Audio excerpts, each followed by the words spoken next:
Енді Қазақстанда штрафстан деп айтсаңыз, сізге 73.840 теңге айыппұл салынады. Дәл осындай атаумен әлеуметтік желілерде түрлі видеолар шарлап жүр. Алайда ол видеодағы ақпарат қаншалықты рас? Автор не нәрсеге сүйеніп айтып отыр? Қандай да бір заңға өзгеріс енгізілді ме? Осыны бірге тексеріп көрейік. Ақпарат фейк, түбегейлі ойдан құралған.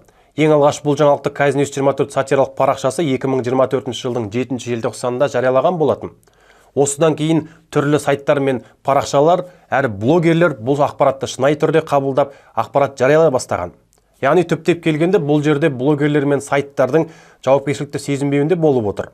Ал жалпы қазіргі таңда Қазақстан заңнамасында штрафстан сөзі және оған қатысты жауапкершілікке тарту мәселесі қарастырылып жатқан жоқ. Ең алғаш ақпарат таратқандардың бірі Рустам Ассадов есімді мына парақшаның иесі.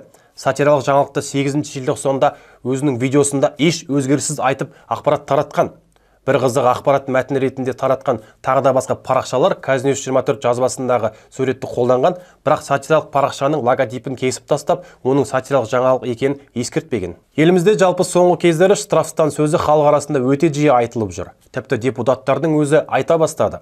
Мысалы 2024 жылдың 4 желтоқсанда өткен мәжіліс отырысында депутат Азат Перуашев айыппұл мөлшерінің артқан сөз ете штрафстан құрып жатырмыз деп мәлімдеме жасады. Вы строите какой-то штрафстан. Ал президент Тоқаев күні кеше үкіметтің кеңейтілген отырысында еліміздегі бұндай лақап аты қоюдан аулақ болуды шақырды.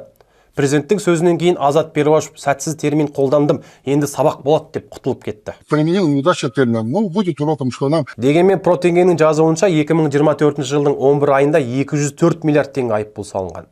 Бұл тек әкімшілік құқық бұзушылық жасаған үшін ғана. Салыстырмалы түрде 2023 жылы 142 миллиард теңге айыппұл салынған. Штрафстан сөзін қолдану қаншалықты орынды деп ойлайсыз? Ойыңызды комментке жаза кетіңіз. Видеомен бөлісіп каналға тіркеліңіз, себебі шындыққа сіздің де таласыңыз бар.